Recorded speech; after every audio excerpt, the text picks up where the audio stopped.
Kosamba police station વિસ્તારમાં એસઓજીની narcotics સામે મોટી કાર્યવાહી.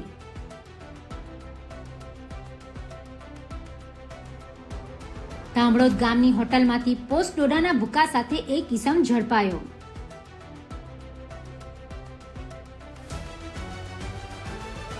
હોટલ નગીના પરથી ગેરકાયદેસર વેચાણ થતું હતું બહાર.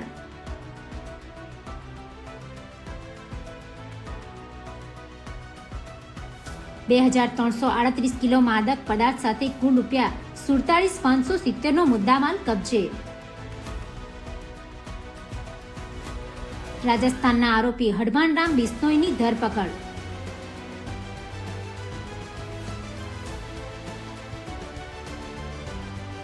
ટ્રક ડ્રાઈવરોને ટાર્ગેટ કરી છૂટક વેચાણ થતું હોવાનો ખુલાસો.